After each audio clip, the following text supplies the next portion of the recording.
أشهد أن لا إله إلا الله وحده لا شريك له وأشهد أن محمدا عبده ورسوله أما بعد فأعوذ بالله من الشيطان الرجيم بسم الله الرحمن الرحيم الحمد لله رب العالمين الرحمن الرحيم مالك يوم الدين إياك نعبد وإياك نستعين اهدنا الصراط المستقيم صراط الذين أنعمت عليهم غير المغضوب عليهم ولا الضالين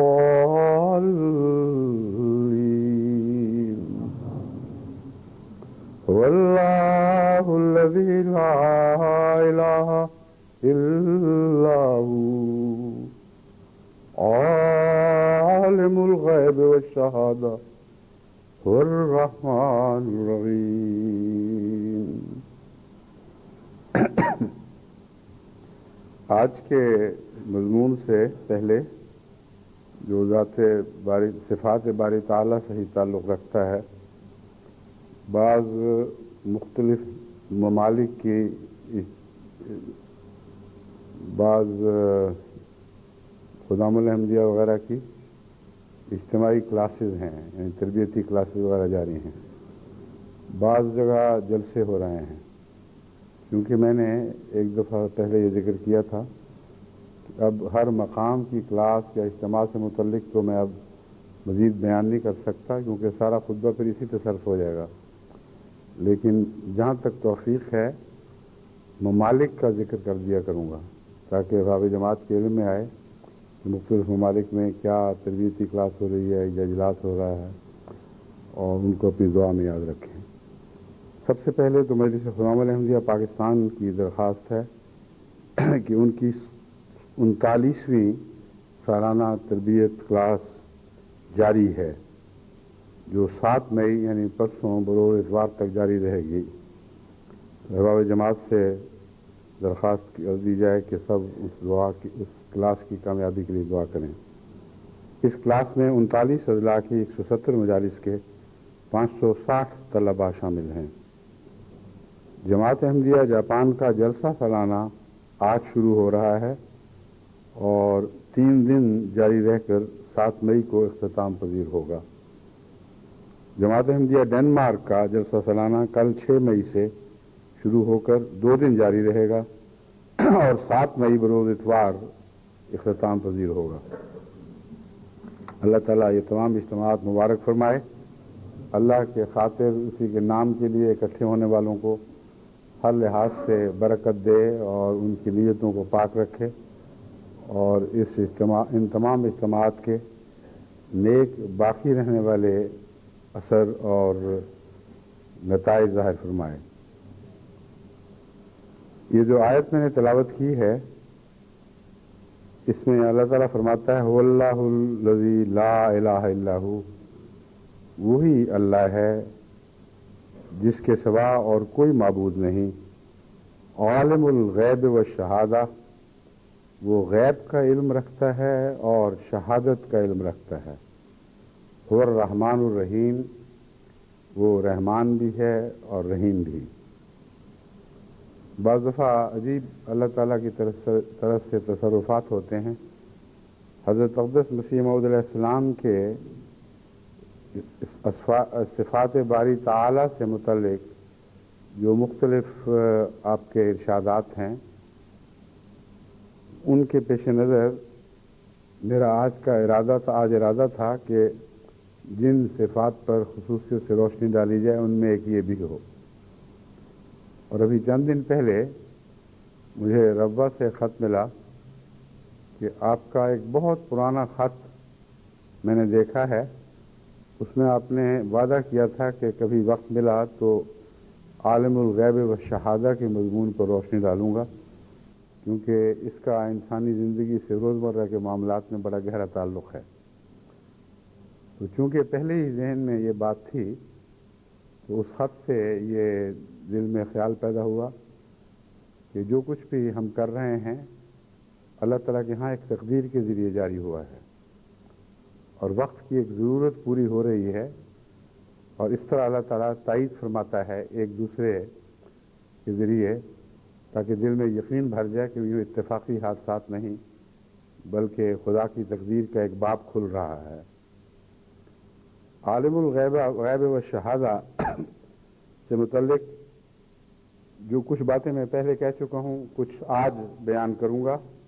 لیکن سب سے پہلے میں حضرت اقدس مسیح موعود علیہ السلام کی ایک عبارت پڑھ کے سناتا ہوں، اور اس عبارت سے متعلق گفتگو ہوگی کہ آپ کی مراد کیا ہے، کیونکہ بسا اوقات حضرت مسیح موعود علیہ السلام کی تحریرات پڑھنے سے اس کا اصل یا زیادہ گہرا مفہوم سمجھ نہیں آتا۔ ایک مفہوم تو ہے جو سطح پر تیرتا ہے، وہ تو ہر نظر دیکھ لیتی ہے، لیکن بعض بطون ہیں وہ نیچے اتر کر بعض چیزیں دیکھنی پڑتی ہیں۔ حضرت مسیح موعود علیہ السلام فرماتے ہیں، یعنی وہ خدا جو واحد لا شریک ہے، جس کے سوا کوئی بھی پرستش اور فرما برداری کے لائق نہیں، یہ اس لیے فرمایا کہ اگر وہ لا شریک نہ ہو تو شاید اس کی طاقت پر دشمن کی طاقت غالب آ جائے، اس صورت میں خدائی معرض خطر میں پڑ جائے گی، خطر میں رہے گی۔ یعنی اگر ایک کے سوا دو معبود ہوں تو کسی معبود کی خدائی کو بھی استقرار نہیں ہے، اور قرآن کریم نے اسی مضمون کو فسدتا کے تحت بیان فرمایا ہے کہ اگر ایک سے زیادہ معبود ہوں، الہین ہوں، دو معبود ہوں، تو یہ ہو نہیں سکتا کہ وہ آپس میں پھر اختیار کی برتری کے لیے جنگ نہ کریں، اور لازماً اس کے نتیجے میں فساد پھیل جائے گا۔ حضرت مسیح موعود علیہ السلام فرماتے ہیں کہ خدا کی خدائی کا اعتماد اٹھ جاتا ہے کہ پتہ نہیں رہے گی بھی کہ نہیں۔ جس خدا کی ہم پرستش کر رہے ہیں اگر کوئی اور بھی ہو تو کیا پتہ کہ کل کیا ہوگا۔ تو اس لیے کسی معبود کی پرستش میں بھی یقین نہیں رہتا اور اطمینان اٹھ جاتا ہے۔ تو یہ وضاحت فرمائی ہے اللہ تعالیٰ نے کہ تم مطمئن رہو، میرے سوا کوئی معبود نہیں ہے، جس کی تم عبادت کر رہے ہو وہی ہے، وہی تھا، وہی رہے گا ہمیشہ، اور کوئی تبدیلی اس بات میں نہیں آئے گی۔ اب یہ مضمون اگر ہم روزمرہ انسانی تعلقات کے دائرے میں سمجھیں تو اور زیادہ وضاحت سے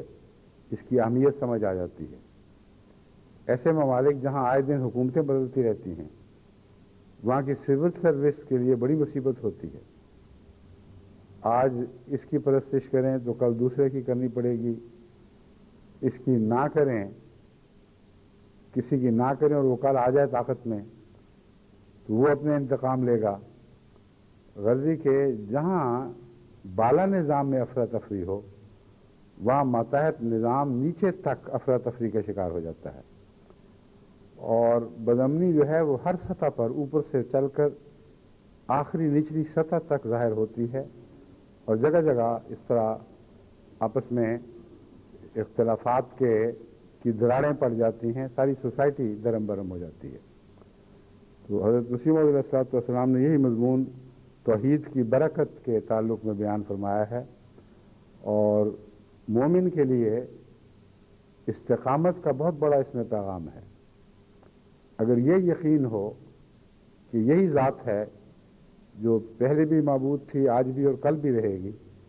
تو اس ذات سے وفا کے تقاضے خوب کھل کر ادا کیے جا سکتے ہیں۔ اپنی محبتوں کو چھپانے کی ضرورت نہیں رہتی، اپنے تعلقات کو کسی حد کے اندر رکھ کے بیان کرنے کی ضرورت نہیں، بے دھڑک ہو کر کسی دوسرے کے خوف سے بے نیاز ہو کر اس سے جتنا چاہو محبت کے تعلق باندھو، وہ تمہارے لیے فائدہ ہی ہوگا، اور اس کے نتیجے میں وہ تمہارے قریب تر آئے گا، اور جو بالا ذات جو مقتدر ہے وہ جتنا قریب آتی ہے اتنا ہی انسان کے اقتدار میں فرق پڑتا ہے۔ اور وہ لوگ جو بادشاہ کی مصاحبت پر فخر کرتے ہیں اور اس کے سوا کچھ نہیں جانتے، وہ اگر یہ سوچیں کہ اللہ کی مصاحبت اور اس کے قرب میں ان کو کیا کچھ حاصل ہوگا، تو اس سے اس بات کی اہمیت بہت بڑھ جاتی ہے۔ اور قرب کے رستے میں شرک حائل ہے، جہاں بھی شرک ہے وہ قرب کے رستے روکتا ہے۔ اگر ایک فرضی خوراک کی عبادت کی جا رہی ہے تو اصل خدا سے وہ دور پھینک دے گا۔ اگر ایک خدا کی عبادت ہے اور خطرہ ہے کہ اور بھی ہے تو تب بھی قرب کی راہ میں وہ روک بن جاتا ہے۔ بس یہ مضمون سمجھنا بہت اہم ہے۔ اس کے بعد اللہ تعالیٰ سے تعلق بڑھانے کے لیے طبیعت میں ایک طبعی جوش پیدا ہوتا ہے، اور اس تعلق کے نتیجے میں انسان کو خدا کی طرف سے اقتدار ملتا ہے، اور یہ اقتدار جو ہے وہ قرب کا ایک لازمی نتیجہ ہے۔ جتنا کوئی بڑے آدمی کے قریب ہو اتنا ہی وہ لوگ اس کی بات سے ڈرتے ہیں، اور کچھ نہ کچھ وہ اقتدار میں حصہ پاتا ہے۔ یہ حصہ پانا شرک نہیں ہے، اس کا تعلق اپنی ذات کو کسی اور ذات میں ڈبو دینے کے ساتھ ہے اور اپنی ذات کو کھو دینے کے ساتھ ہے۔ بس خدا تعالیٰ کا اقتدار دو طرح سے دوسرے وجود میں متصور ہو سکتا ہے۔ ایک شرک کے ذریعے جس کو قرآن کریم کی آیت باطل کر رہی ہے، اس کا کوئی معبود نہیں، نہ تھا نہ ہے نہ ہوگا، سوال ہی نہیں پیدا ہوتا کہ اس کا کوئی کسی قسم کا بھی شریک ہو۔ لیکن تم ہو سکتے ہو کہ نہیں، کس حد تک؟ اگر ساری خدائی کلیتاً اسی کے لیے ہے تو پھر ہمیں کیا، دوسرے کو اس میں دلچسپی کیا رہے گی؟ کچھ بھی اس سے حصہ نہیں پا سکتا۔ تو فرمایا کہ سب کچھ حصہ پا سکتے ہو، لیکن اگر اس کو واحد جان کر اس کے قریب ہو، پھر ہر وہ چیز جو اس کی ذات میں داخل ہے اس میں سے تمہیں حصہ ملے گا، اور قرب کی نسبت سے حصہ ملے گا۔ اسی لیے حضرت اقدس مسیح موعود علیہ الصلوۃ والسلام نے صفت مالک کا مظہر صرف حضرت محمد رسول اللہ صلی اللہ علیہ وآلہ وسلم کو قرار دیا کہ مالک تو خدا ہے، محمد رسول اللہ مالکیت کی صفت سے حصہ پا کر شریک نہیں بنے، کیونکہ کلیتاً غلامی کے نتیجے میں یہ ملک عطا ہوئی ہے،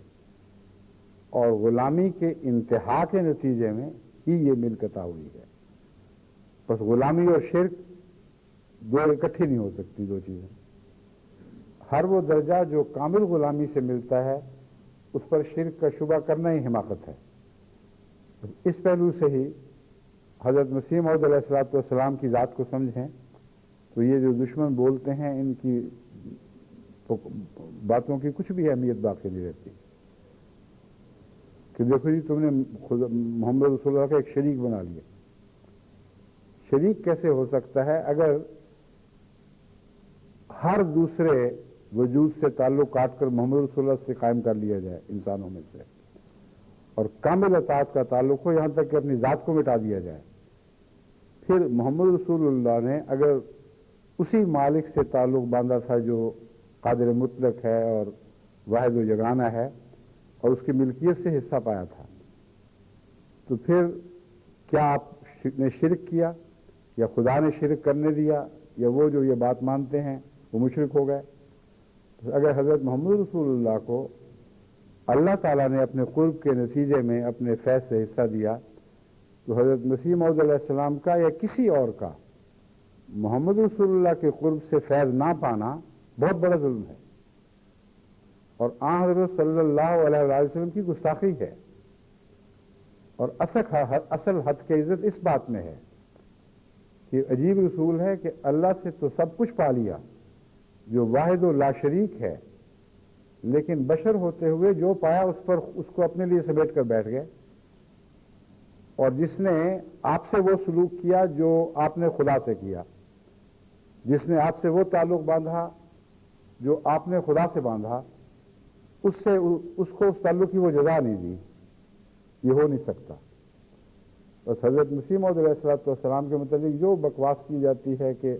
تم نے محمد رسول اللہ کا شریک بنا لیا ہے، یہ محض جہالت کی بات ہے۔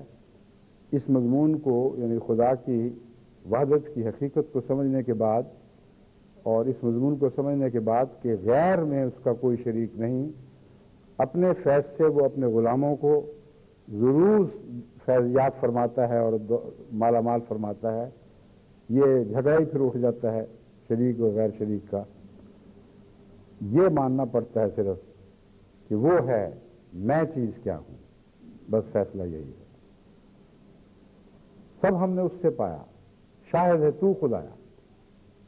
ہم نے کسی اور کے سامنے ہاتھ پھیلایا ہی نہیں، کسی در پہ گئے ہی نہیں،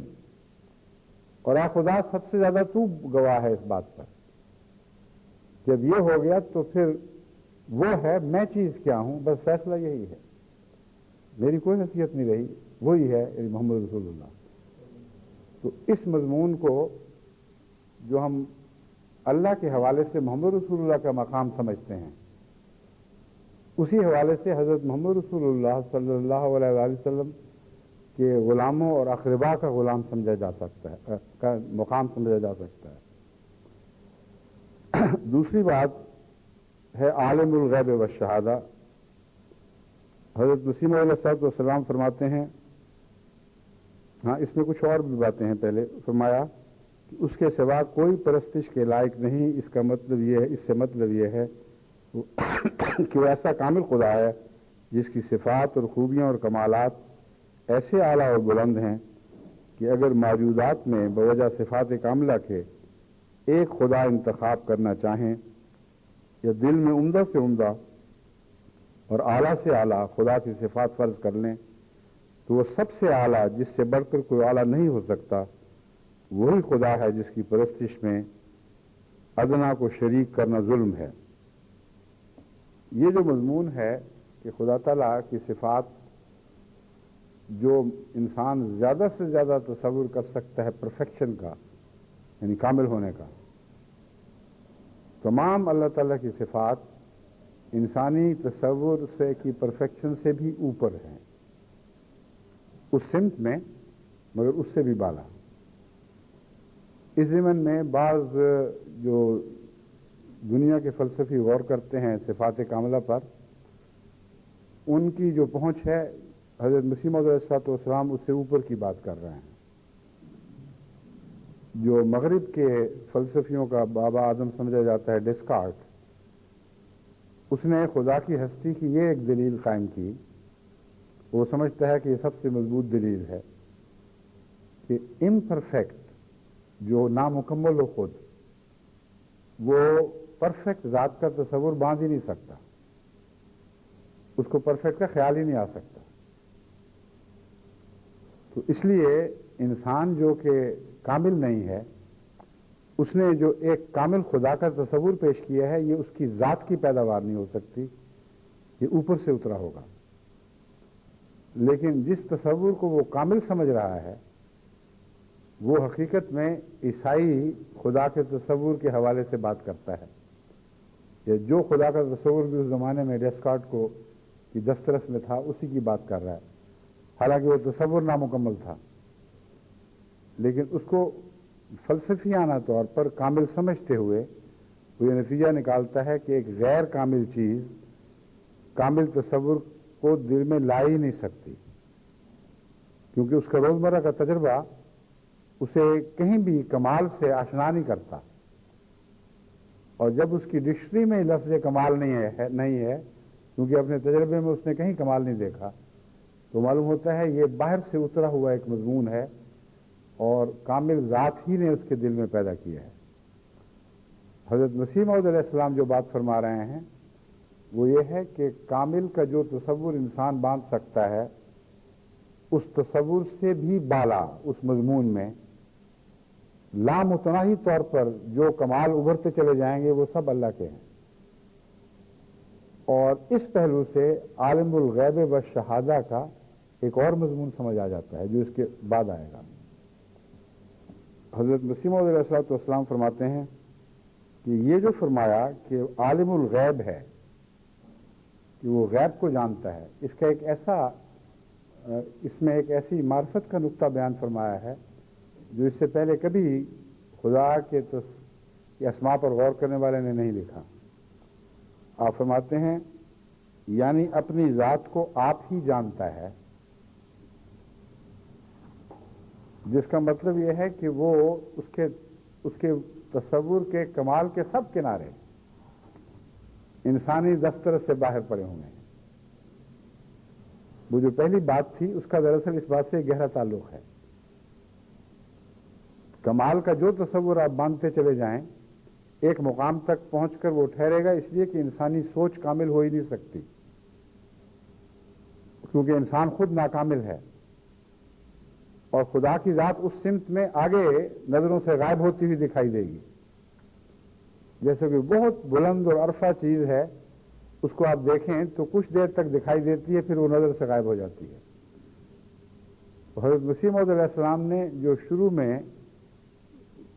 توحید کی تعریف میں مضمون بیان فرمایا، اس کا از خود اس مضمون سے تعلق قائم ہو گیا جو آپ غیب کے حوالے سے بیان فرما رہے ہیں. آگے کیا ہے؟ وہ اپنی ذات کو جو غیب میں ہے خود ہی جانتا ہے اور اس کے سوا اس غیب کا کوئی علم نہیں رکھتا. اس کی ذات پر کوئی احاطہ نہیں کر سکتا، اس کا ایک طبی نتیجہ ہے. فرمایا ہم آفتاب اور ماہتاب اور ہر ایک مخلوق کا سراپا دیکھ سکتے ہیں مگر خدا کا سراپا دیکھنے سے قاصر ہیں. پھر فرمایا کہ وہ عالم الشہادہ ہے، یعنی کوئی چیز اس کی نظر سے پردے میں نہیں ہے. یہ جائز نہیں کہ وہ خدا کہلا کر پھر علم اشیاء سے غافل ہو. وہ اس عالم کے ذرے ذرے پر اپنی نظر رکھتا ہے لیکن انسان نہیں رکھ سکتا. وہ جانتا ہے کب اس نظام کو توڑ دے گا اور قیامت برپا کر دے گا، اور اس کے سوا کوئی نہیں جانتا کہ ایسا کب ہوگا. تو وہی خدا ہے جو ان تمام وقتوں کو جانتا ہے. پھر فرمایا هو الرحمن الرحیم،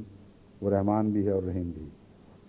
اس میں جو عالم الغیب و شہادہ کی گفتگو ہے پر حضور نے جو روشنی ڈالی ہے علیہ الصلوۃ والسلام نے، اس سلسلے میں کچھ مزید باتیں آپ کے سامنے اس مضمون کو کھولنے کے لیے آج رکھنا چاہتا ہوں. غیب سے متعلق جیسا کہ میں نے بیان کیا ہے، حضرت مسیح موعود علیہ السلام کے سوا کسی نے یہ عظیم نقطہ بیان نہیں فرمایا کہ اپنی ذات کو اس کے سوا، اس کی ذات کو اس کے سوا کوئی نہیں جانتا، وہ غیب میں ہے. شہادہ کے متعلق یہ بات فرمائی کہ اس سے باہر اگر اس کی نظر سے دیکھا جائے تو ہر چیز شاہد ہی ہے، موجود ہے، آنکھوں کے سامنے ہے، اور کہیں بھی کوئی لکی چھپی بات نہیں، کوئی پردہ نہیں، کوئی اخفا نہیں، کوئی ایسا سایہ نہیں ہے جس میں کوئی دیکھنے والا کوئی چیز دیکھ نہ سکے. تو خدا کے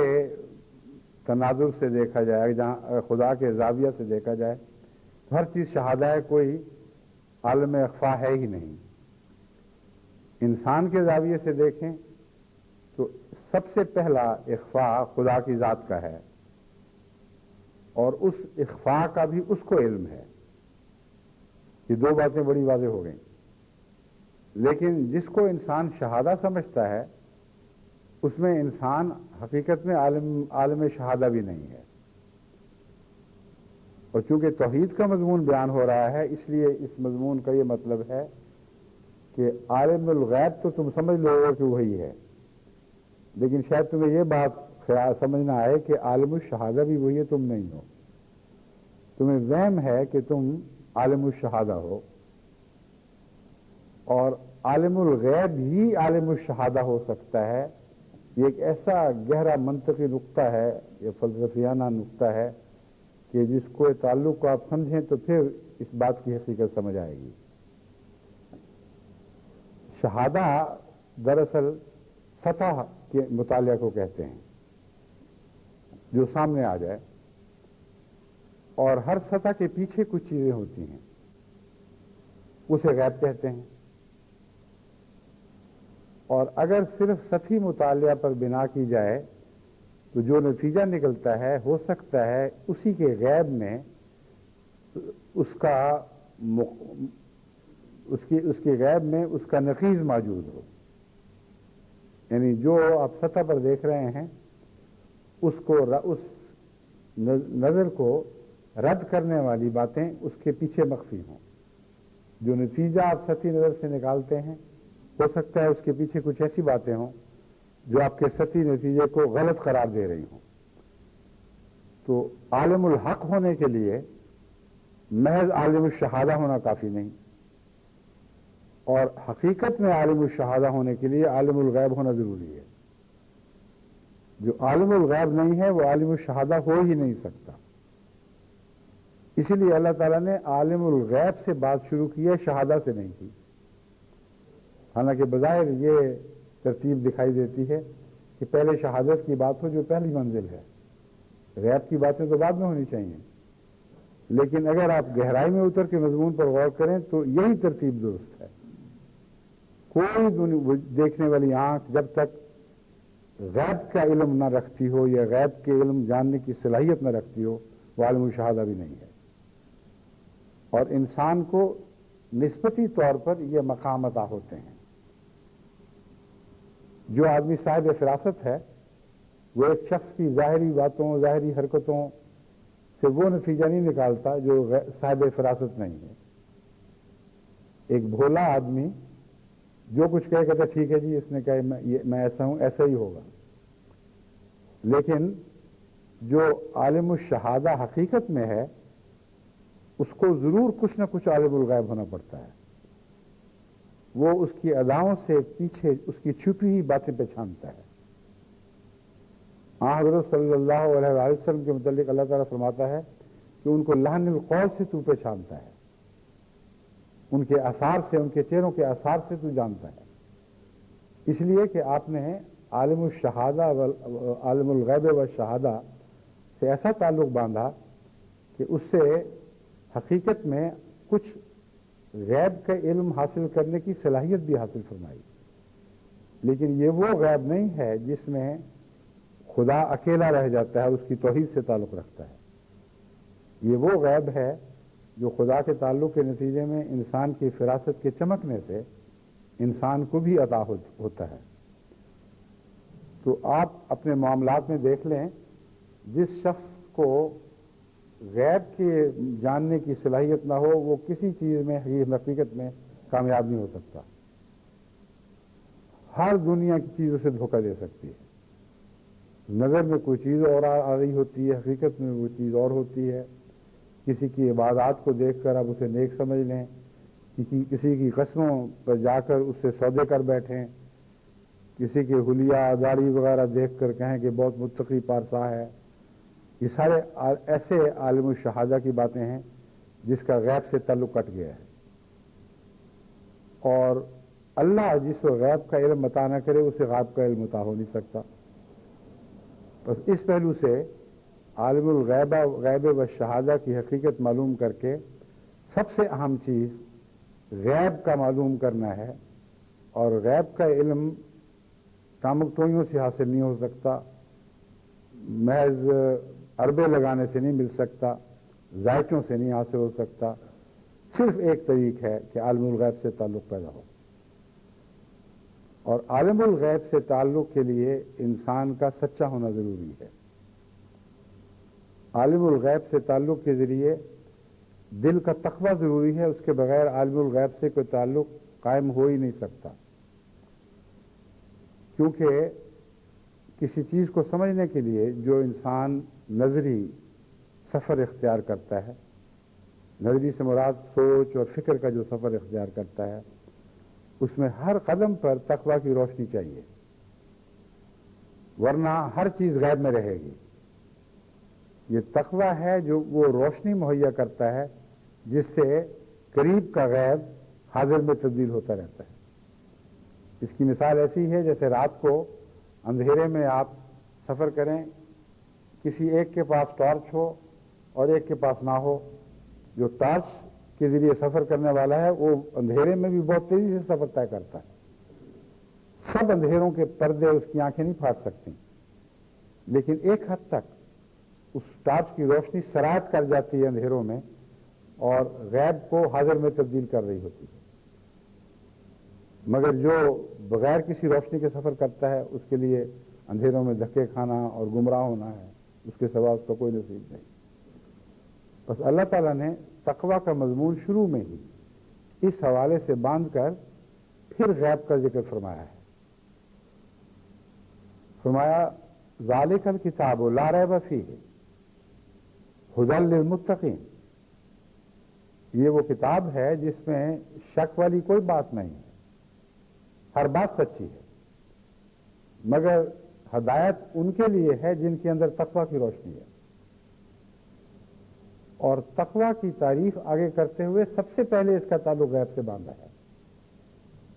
ھدی للمتقین الذین یؤمنون بالغیب وَيُقِیمُونَ الصَّلَاةَ وَمِمَّا رَزَقْنَاهُمْ يُنفِقُونَ۔ تقویٰ کی پہلی تعریف یہ ہے کہ وہ غیب پر ایمان لاتے ہیں، اور حقیقت میں تقویٰ کے بغیر غیب پر ایمان لایا ہی نہیں جا سکتا۔ جیسے ٹارچ کی روشنی کے بغیر اندھیرے میں چھپی ہوئی چیزوں پر یقین نہیں آ سکتا۔ وہ غیب میں رہتی ہیں لیکن روشنی ان کو کہیں دھندلکے کے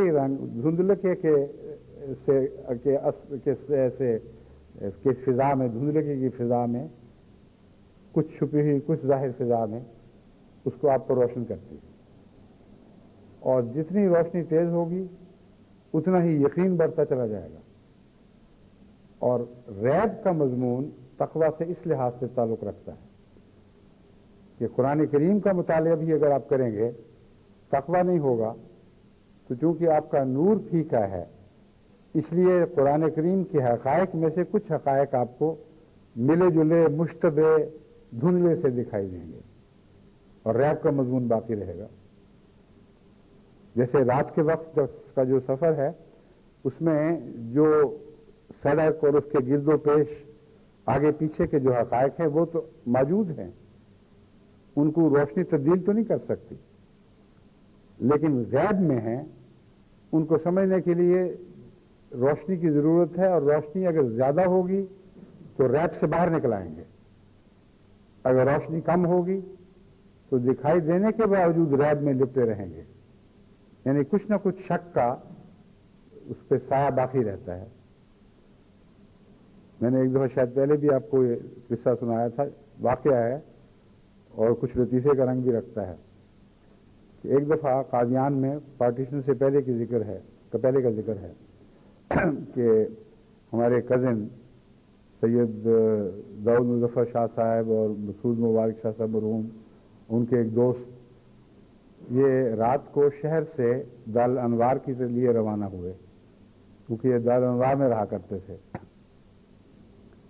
پہلے بہت بارش ہوئی تھی، اتنی کہ وہ جو جوہر تھے ان کے کناروں تک پانی بھر گیا تھا، سڑک کے قریباً برابر ہو گئے تھے، اور چاندنی پوری کھلی ہوئی نہیں تھی، کہیں کہیں بادل کا ٹکڑا بھی آ جاتا تھا۔ تو اب انہوں نے سوچا کہ کہیں یہ نہ ہو کہ ہم سڑک سمجھ کر جوہر پہ پاؤں رکھ دیں، کیونکہ کنارے تو برابر ہوئے ہیں۔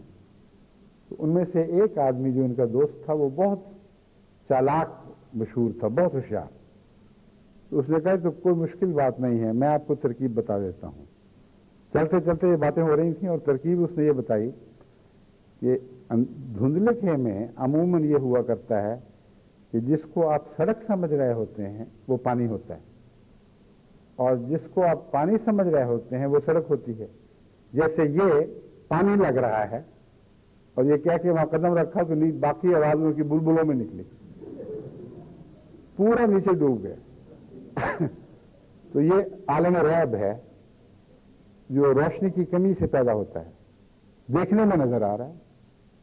اب یہ لوگ جو تقویٰ سے آ رہی ہیں قرآن یہ بھی پڑھتے ہیں، مگر ان کی آنکھوں کے سامنے ایک دھند قائم رہتی ہے،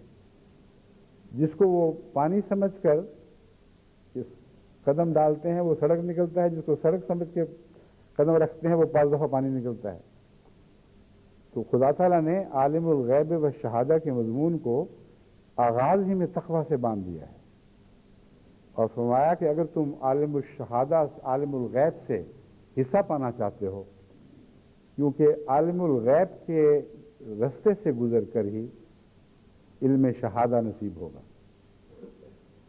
پہلے عالم الغیب رکھ دیا ہے، اس کڑی منزل سے گزرو گے تو پھر جو شہادت تم پہ روشن ہوگی وہ حقیقی اور بغیر شک کی ہے. تم پھر شہادت کا مضمون حاصل کر لو گے. بس اس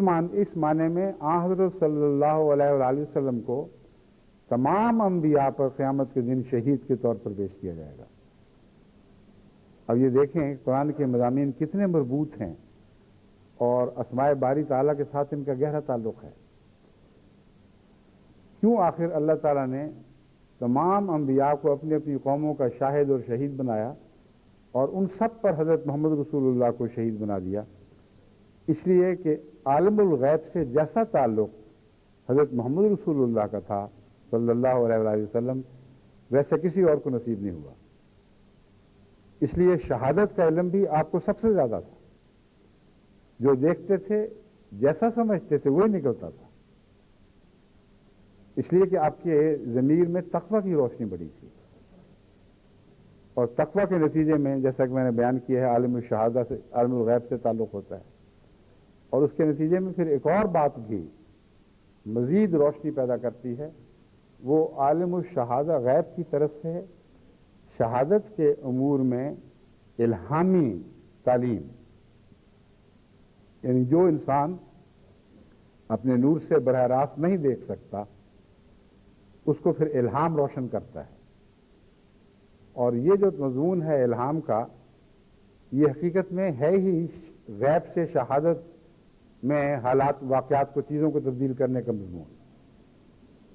چنانچہ اللہ تعالیٰ فرماتا ہے کہ لا یظہر علی غیبہ احدا الا من ارتضی من الرسل. من الرسل ہے، من الرسل، من رسول، کہ اللہ تعالیٰ کسی کو اپنے غیب کا علم عطا نہیں کرتا، غیب کے علم پر غلبہ نہیں دیتا. اب یہ دیکھیں بہت ہی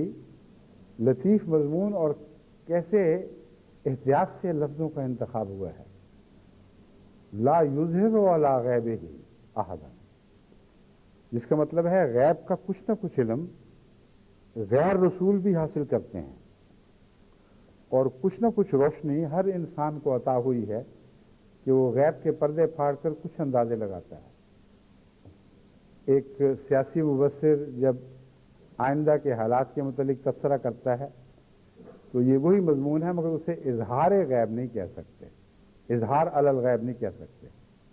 وہ کہتا ہے جو سیاسی حالات ظاہر ہو رہے ہیں،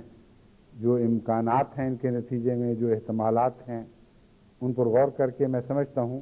کہ آئندہ 10 سال میں یہ تبدیلی واقع ہوگی. اب اگر وہ ذہین ہے اور تجربہ کار ہے تو کئی دفعہ ایسا ہوتا ہے کہ اس کا اندازہ درست ثابت ہوتا ہے، لیکن کبھی ایسا نہیں ہوا کہ کسی کا مستقبل کے متعلق اندازہ ہمیشہ درست ثابت ہو. بس اگر کچھ درست ثابت ہو اور کچھ نہ ہو تو یہ ریب کا مضمون ہے، شک والی بات باقی رہتی ہے. مگر قرآن کریم میں اللہ یہ فرماتا ہے لا یظہر علی غیبہ احدا الا من ارتضی من رسول، کسی کو بھی غیب پر اظہار نہیں دیتا، یعنی غلبہ عطا نہیں فرماتا، مگر اپنے کسی رسول کو جس کو چاہے وہ غیب پر اظہار عطا فرما سکتا ہے یا فرما دیتا ہے. تو غیب سے رسالت کا تعلق ہے، اور بہت سے ایسے امور ہیں جو پردہ غیب سے الہام کے ذریعے پردہ شہود میں ابھرتے رہتے ہیں. اور یہی وہ مضمون ہے جس کے نتیجے میں دنیا مسلسل علمی ترقی کر رہی ہے، اور اگرچہ خدا کی کائنات میں اضافہ کچھ نہیں کر سکتی، مگر خدا کی کائنات پر پہلے سے زیادہ بڑھ کر علم کے ذریعے اس پر ایک قسم کا اظہار حاصل کر لیتی ہے. ایک قسم کا اظہار سے مراد یہ ہے کہ دنیاوی علوم میں اگرچہ روشنی بھی ہے لیکن بہت سے احتمالات باقی رہتے ہیں کہ وہ بات جس کو یقین سے سمجھ رہے کل غلط ثابت ہو جائے. چنانچہ حضرت مسیح موعود علیہ السلام نے اس مضمون پر تفصیلی روشنی ڈالی ہے کہ کل تک جو بات سمجھتے تھے وہ آج غلط نکلی، آج جو سمجھ رہے ہیں ہو سکتا ہے کل غلط نکلے، ایک شک کا سایہ سا باقی رہتا ہے۔ لیکن وہ غیب جسے اللہ اپنے رسولوں پر ظاہر فرماتا ہے وہ اظہار کا رنگ رکھتا ہے، یعنی اس میں کامل یقین کا مضمون داخل ہو جاتا ہے۔ بس کامل علم شہادت کا غیب کے علم کے بغیر ممکن نہیں، اور غیب کا علم نبیوں کے سوا بھی نصیب ہوتا ہے، مگر نبیوں کو الہاماً عطا ہوتا ہے، اور غیر نبیوں کو اپنی نور بصیرت سے عطا ہوتا ہے۔ وہ اگر تقوی کے قریب تر ہے اور سچائی ہے اس میں، تو پھر ایسی جستجو کرنے والے کے لیے زیادہ امکان ہے کہ وہ دن بدن غیب سے چیزوں کو دیکھ کر شاہد، یعنی سامنے نظر آنے والی دنیا میں منتقل کرتا رہے۔ اس سلسلے میں سائنس نے جتنی ترقی کی ہے یہ سب غیب سے شہادت کی طرف کا سفر ہے، اور در حقیقت اس میں بھی ایک مخفی الہام کا معنی پایا جاتا ہے۔ بعض لوگ یہ کہہ سکتے ہیں کہ دیکھو اتنی ترقی کر لی ہے، ایسے ایسے راز دریافت کر لیے ہیں، تو اللہ تعالیٰ تو فرماتا ہے کہ رسولوں کے سوا یا رسولوں میں سے جس کو چاہے اس کے سوا کسی کو غیب پر غلبہ عطا نہیں کرتا۔ مگر ان مغربی قوموں کو دیکھ لو، ان میں جہریے بھی ہیں، ان میں عیسائی یہودی خدا کے دشمن بھی ہیں، پھر بھی ان کو اپنے اپنے دائرے میں غیب پر غلبہ عطا ہو رہا ہے۔ حضرت مسیح موعود علیہ السلام نے اس مضمون کو بیان کرتے ہوئے یہ فرمایا ہے کہ دنیا نہیں سمجھتی، مگر حقیقت یہ ہے کہ مادی علم بھی خدا کی کے بعض اسماء کی تجلیات کے نتیجے میں دنیا کو عطا ہوتے ہیں، اور وہ تجلیات جو ہیں وہ زمانہ نبوت سے تعلق رکھتی ہیں۔ جب خدا ایک نبی پر ظاہر ہوتا ہے اور الہام کے ذریعے بہت سے غیب کے امور کو شہادت میں تبدیل فرما دیتا ہے، تو اس کی ایک ایسی روشنی کا انتشار ہوتا ہے جو کل عالم پر فیض برساتی ہے، اور اس زمانے کے تقاضے پورے کرنے کے لیے جتنی مزید روشنی کی ضرورت ہے، ورنہ انسان اس روشنی کے بغیر نبی تک پہنچ ہی نہ سکے، وہ روشنی اس کو ضرور عطا کی جاتی ہے۔ پس نئے نئے علوم کے ادوار بھی در حقیقت الہام سے تعلق رکھتے ہیں، بعض خفی الہامات ہوتے ہیں، بعض ظاہری اور جہری الہامات ہوتے ہیں۔ تو جب خدا کی تقدیر ایک زمانے کو علم عطا کرنے کا فیصلہ کرتی ہے تبھی وہ حاصل کرتا ہے۔ چنانچہ اس ضمن میں اذا زلزلت الارض زلزالہا والی سورہ زلزال پڑھ کے دیکھیں، وہاں صاف پتہ چل رہا ہے کہ موجودہ دور کی تمام تر ترقیات حضرت محمد رسول اللہ کے رب کے حوالے سے ہیں۔ اذا زلزلت الارض زلزالہا واخرجت الارض اثقالہا وقال الانسان ما لہا۔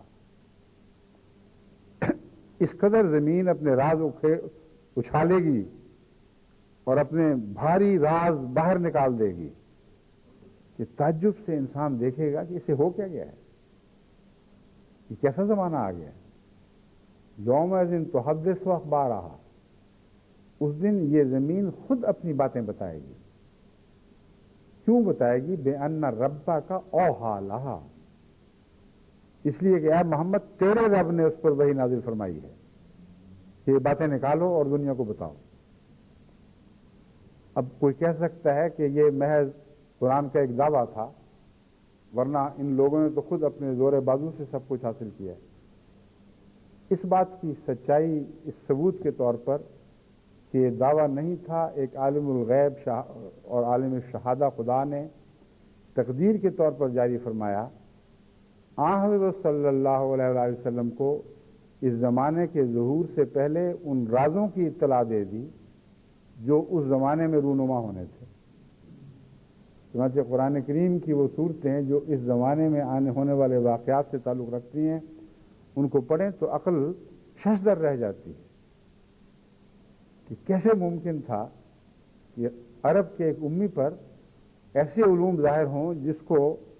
1400 سال کی محنت کے بعد انسان نے کمانا، جن کو 1400 سال کی محنت کے بعد انسان نے کمانا تھا، اور ابھی اس سے بھی آگے کے زمانے کے علوم ظاہر فرما دیے گئے۔ یہ فرض کی باتیں نہیں، یہ خیال کے قصے نہیں، یہ محض تعلی کے دعوے نہیں، 100% حقیقت کی باتیں ہیں جو قرآن کے حوالے سے میں آپ کے سامنے بیان کر رہا ہوں۔ پر الہام کا غیب کو شاہد میں تبدیل کرنے کے ساتھ ایک گہرا اور اٹوٹ رشتہ ہے۔ جب تک آسمان پر فیصلہ نہ ہو اس وقت تک زمین والے غیب کا علم حاصل کر ہی نہیں سکتے، مگر جہاں تک اظہار علی الغیب کا تعلق ہے وہ رسولوں ہی کو عطا ہوتا ہے، اور اس غیب کا اس غیب سے ایک فرق ہے، اس غیب کے علم کا اس غیب کے علم کے ساتھ ایک فرق ہے، اور وہ فرق اسی مثال سے میں آپ پر ظاہر کروں گا جو میں نے آپ کے سامنے رکھی ہے۔ آج سائنسدان بہت سے مخفی رازوں کو پا گئے جو زمانے کی آنکھوں سے ہزاروں لاکھوں سال سے مخفی پڑے ہوئے تھے، چھپے ہوئے تھے، لیکن کھوج لگا کر محنت کر کے رفتہ رفتہ وہ ان میں اتر رہے ہیں، اور ہر وہ قدم جو اٹھاتے ہیں وہ اس روشنی کی مدد سے اٹھاتے ہیں جو پہلے سفر نے ان کو عطا کر دی ہے، اور وہ کوئی لامحدود روشنی نہیں ہے جو اپنے زمانے سے آگے نکل کر باتیں کرتی ہے۔ انسان جب اندھیرے میں چلتا ہے، اگرچہ اس کے ہاتھ میں ٹارچ نہ بھی ہو تو وہ جانتا ہے کہ کچھ عرصے کے بعد آنکھیں کچھ نہ کچھ اندھیرے میں دیکھنے کی اہلیت حاصل کر لیتی ہیں، پھر وہ پچھلے سفر کے تجربے سے ایک روشنی لیتا ہے، اور ہر اگلا قدم زیادہ احتیاط سے اٹھتا ہے اور زیادہ صحیح سمت میں اٹھتا ہے، کیونکہ اندھیرے کے تجربوں نے اس کو ٹھوکریں لگائیں تو زخم پہنچائے، کہیں وہ گرا، کہیں وہ لڑکھڑایا، اور آہستہ آہستہ اس کے تجربے نے اس کو بتایا کہ یہ چیز جو یوں دکھائی دے رہی ہے یہ ایسی ہوگی۔ اس طرح اس کا غیب سے شہادت کی طرف کا سفر اظہار علی الغیب کہلا ہی نہیں سکتا، کیونکہ بڑی محنت کے ساتھ کچھ کچھ دکھائی دینے والا سفر ہے۔ جب وہ اجتماعی شکل ایک اختیار کر لیتا ہے، ایک صدیوں کا علم اکٹھا ہوتا ہے، تو ایک عظیم حقیقت دنیا میں ابھر آتی ہے، اور ہم سمجھتے ہیں ایک نئے زمانے میں داخل ہو گئے ہیں۔ قرآن کریم جس غیب کی اطلاع دے رہا ہے کہ نبیوں کو، جس کو بھی ان میں سے چاہے رسولوں کو، ان کو اظہار علی الغیب دیتا ہے، اس کی مثال قرآن کریم کی ان آیتوں میں ہے جو اس زمانے سے تعلق رکھتی ہیں اور جن کے متعلق آن حضرت صلی اللہ علیہ وآلہ وسلم نے ادنا بھی کھوج لگانے کی زحمت نہیں گوارا فرمائی۔ آپ کے تجربے کو اس کے ساتھ کوئی تعلق نہیں ہے، آپ نے سوچا بھی نہیں تھا کہ آئندہ زمانے کی سواریاں کیسی ہوں گی، آپ کے تصور میں یہ بات نہ آ سکتی تھی نہ آئی کہ رستوں سڑکوں والا آسمان کیا چیز ہے جس پہ سڑکیں بن جائیں گی اور جس پر مرسلات چلیں گی اور بامقصد سفر ہوں گے، کچھ پیغامات لے کر جائیں گی، کچھ چیزیں یہاں پھینکیں گی، کچھ چیزیں وہاں پھینکیں گی۔ وہ سارا مضمون کہ پھر آخر صحف نشر کیے جائیں گے، ایسی چیزیں ایجاد ہو جائیں گی کہ کثرت کے ساتھ کتابیں شائع ہوں گی اور صحیفے ہر طرف پھیلا دیے جائیں گے، قانون کی راج دہانی ہوگی۔ یہ تمام وہ مضامین ہیں جن کا آن حضرت صلی اللہ علیہ وآلہ وسلم کی سوچوں اور تجارب سے کوئی بھی تعلق نہیں۔ بس آپ کے لیے جو غیب شہادت میں تبدیل فرمایا گیا وہ خالصتاً اللہ کے تعلق سے آپ کو استثنائی طور پر عطا کیا گیا، اور زمانے کا کوئی شخص بھی اس سفر میں آپ کا شریک نہیں ہو سکتا تھا۔ الا من ارتضی بالرسول کا مضمون پوری شان کے ساتھ ظاہر ہوتا ہے، جس میں ذرا بھی شبہ نہیں رہتا۔ وہ زمانہ جب ہر انسان محنت کر کے کچھ نہ کچھ تھوڑا تھوڑا سفر کر کے ایک دوسرے کو آوازیں دے کر ایک دوسرے سے پوچھ کر رستوں کے متعلق فیصلے کرتا ہے کہ یہ رستہ بہتر ہے، یہ رستہ درست نکلا، یہ غلط ہوگا، یہ اجتماعی ایک سفر کی مثال ہے جس میں ہر شخص کے جائزے دوسرے کے لیے مددگار بن رہے ہوتے ہیں. اور یہ نہیں کہہ سکتے کہ ایک ہی انسان ہے جس کو سائنس کی غیب کی دنیا کا علم ہو، غیب کی باتوں کا علم ہو گیا اور باقی سارے محروم بیٹھے ہوئے ہیں. بس عالم الغیب سے علم کا عطا ہونا اور معنی رکھتا ہے، اور خدا تعالیٰ کے فضل کے نتیجے میں، اس کی تقدیر کے نتیجے میں انسان کی عقلوں کو روشن کیا جانا اور انہیں اس قابل بنانا کہ وہ الہی علم کو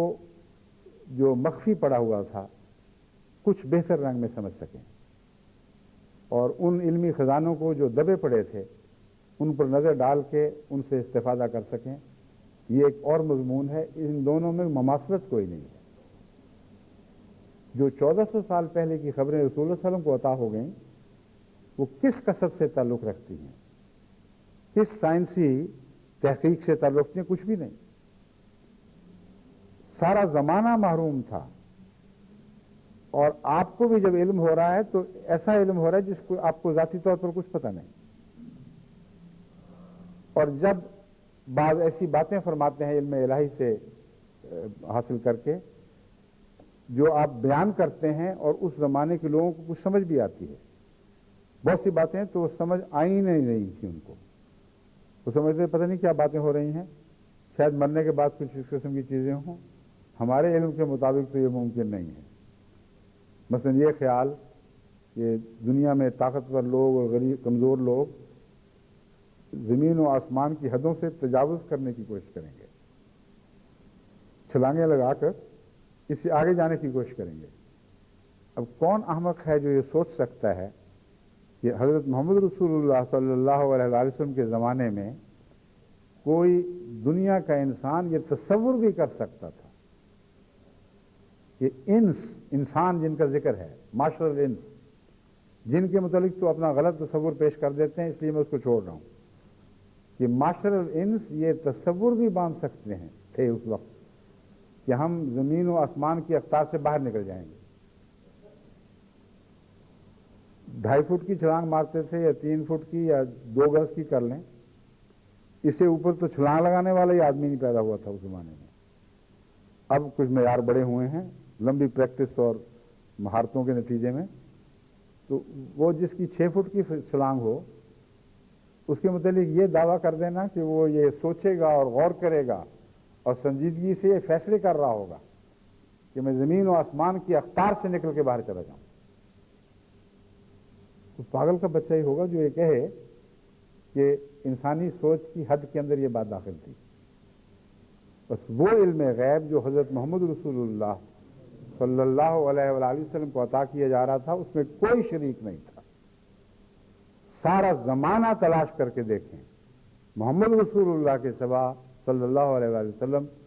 کوئی ان علوم میں شریک نہیں تھا جو عالم الغیب کی طرف سے آپ کو عطا ہو رہے تھے. مگر جس زمانے میں ہم داخل ہوئے ہیں، جس کی پیشگوئی بھی حضرت صلی اللہ علیہ وآلہ وسلم نے اللہ سے علم پا کر دی تھی، اس میں انسان بحیثیت انسان کچھ غیب کو پانے کی صلاحیت حاصل کرتا ہوا دکھائی دیتا ہے. وہاں بھی غلط فہمی دور کی جا رہی ہے کہ یہ نہ سمجھ لینا یہ خود ذاتی صلاحیتیں ہیں، یہ خدا کی تقدیر نے محمد رسول اللہ کے آخری غلبے کی خاطر جو انسان کی عقلوں میں جلا بخشنی تھی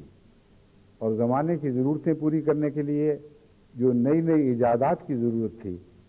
ان کے پیش نظر اللہ تعالیٰ نے یہ فیصلہ فرمایا اور زمین کے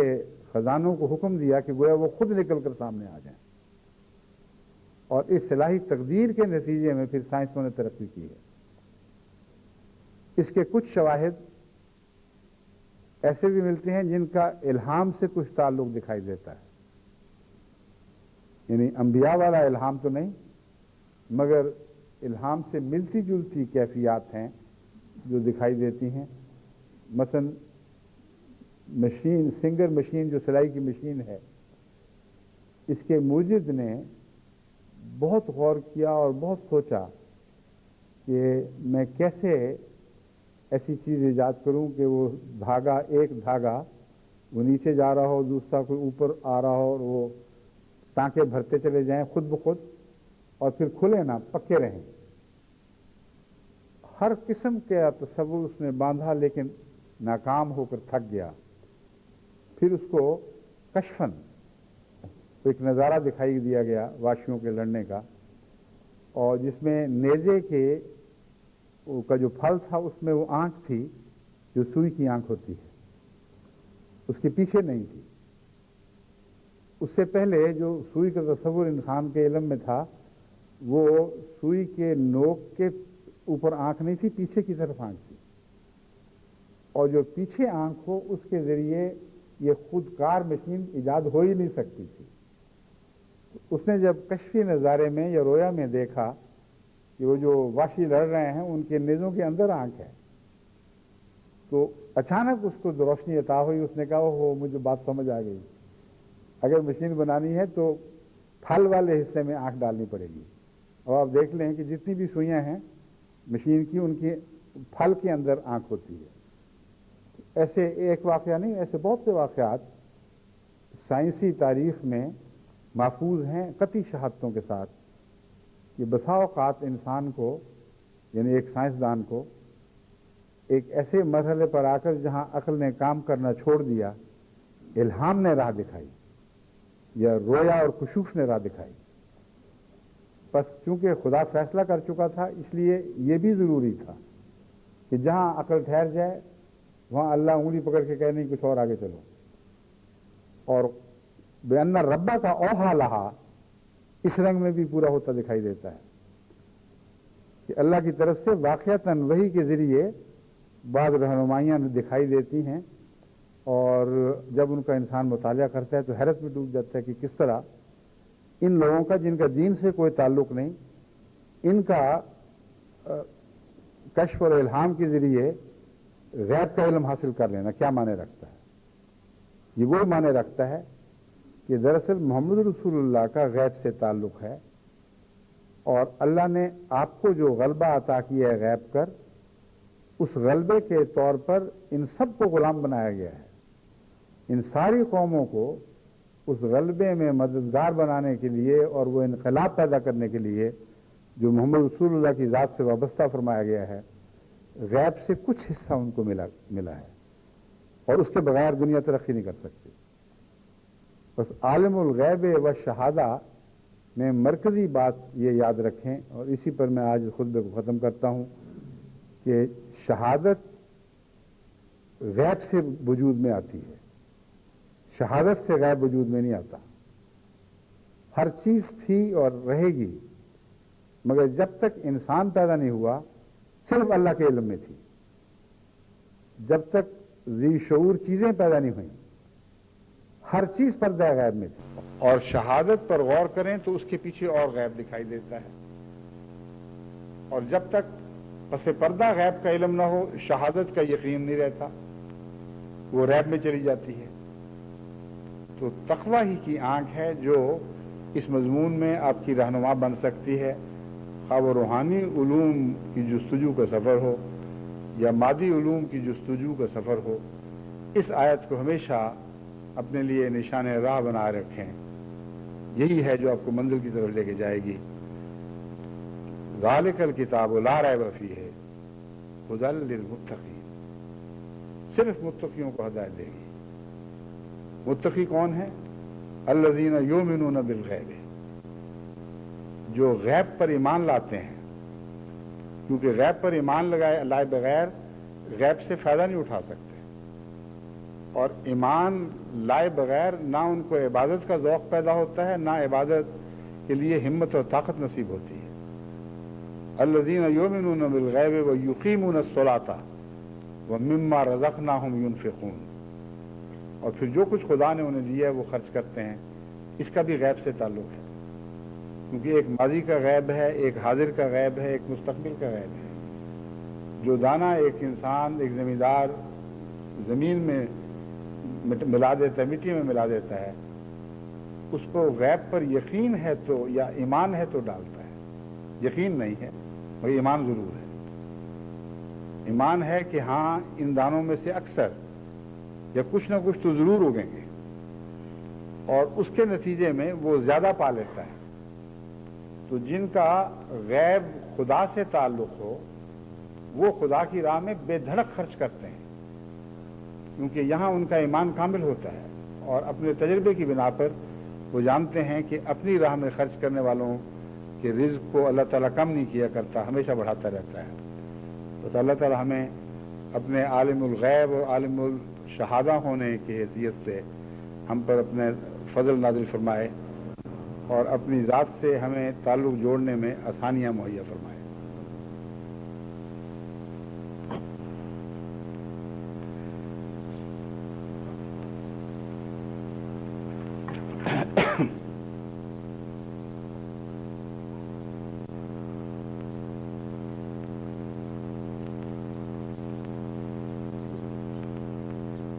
الحمد لله نحمده ونستعينه ونستغفره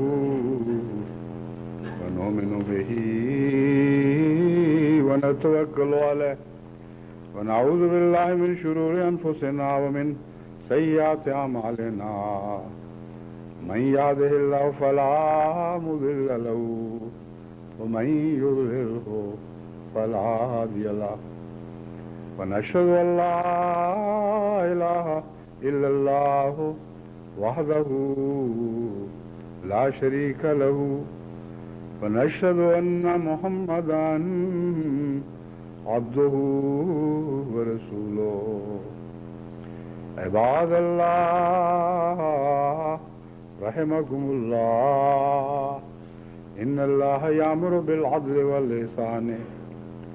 وإيتاء ذي القربى